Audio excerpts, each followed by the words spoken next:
Disclaimer: this video is a historical documentary created for educational purposes. All scenes are artistic reenactments based on documented events. No real violence is shown or promoted. When you hear the name Boleyn, you probably think of Anne.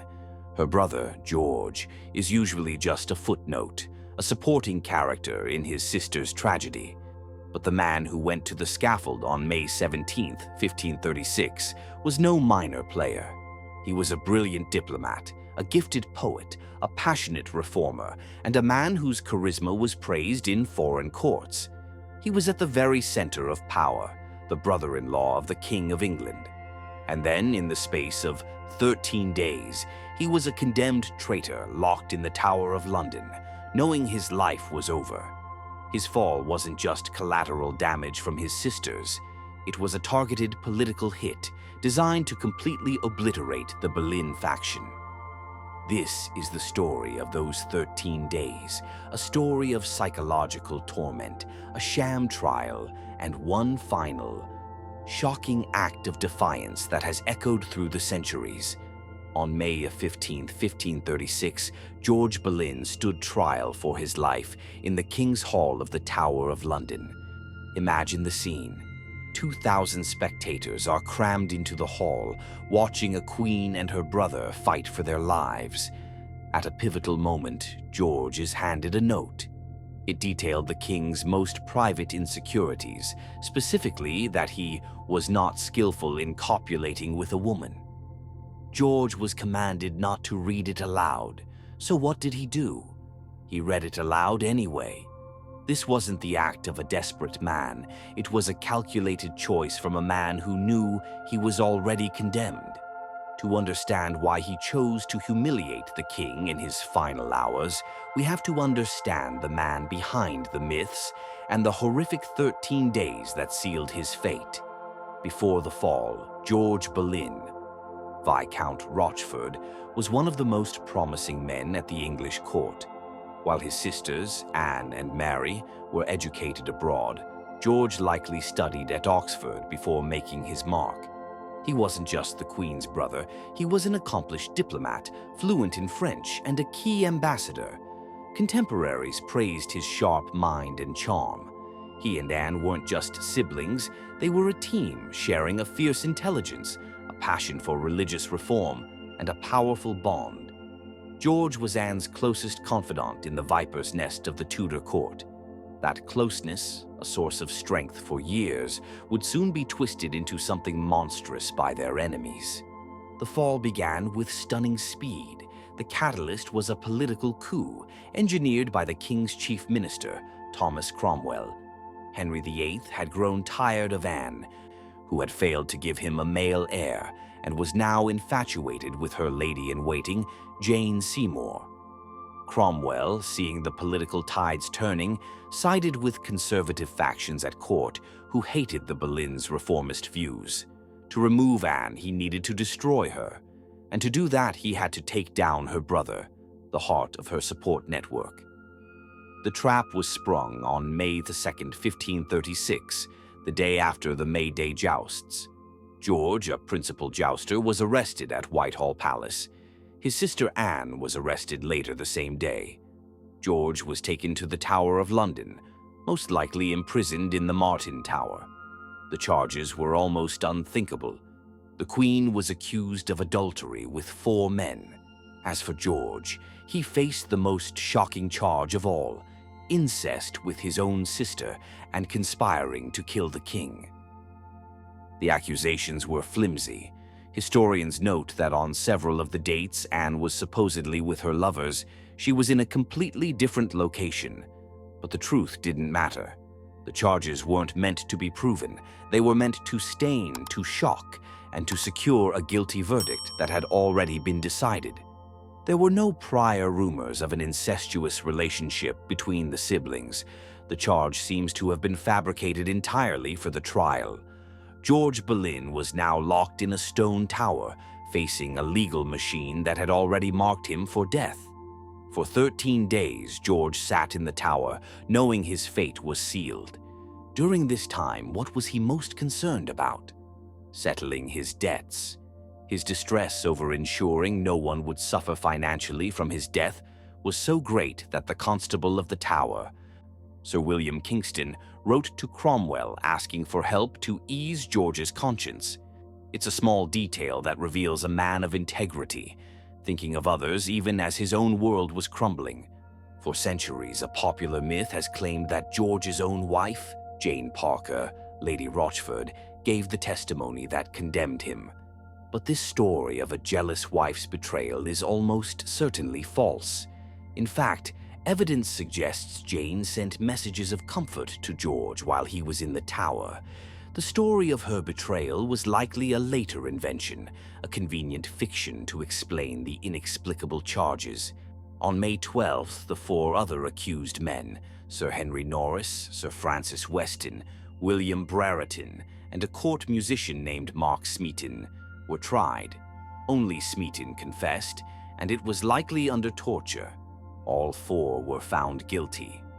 Their convictions sealed Anne and George's fate. If they were guilty of adultery with the Queen, then the Queen must be guilty too. 3 days later, on May 15th, it was the Boleyn siblings' turn. The trial was a public spectacle, held in the Tower's King's Hall before 2,000 people. The jury wasn't impartial. It was a list of the Boleyns' enemies, presided over by their own uncle, Thomas Howard, Duke of Norfolk. Anne was tried first, and despite a calm and brilliant defense, was found guilty. Then George was brought forward. He mounted such a magnificent defense, answering the charges so wisely that many in the crowd wagered 10-1 he would be acquitted.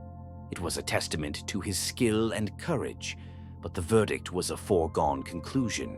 It was during this brilliant but futile defense that his moment of ultimate defiance came.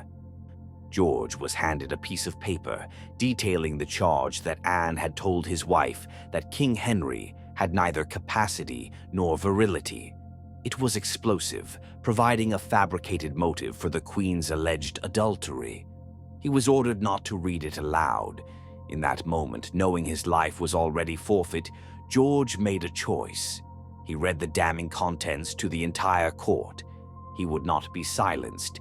He exposed the king's deepest anxieties to the world, a final act of truth in a trial built on lies. Of course, the jury found him guilty. His uncle, the Duke of Norfolk, pronounced the sentence with tears reportedly streaming down his face. To be hanged, drawn, and quartered, the full, horrific punishment for a traitor.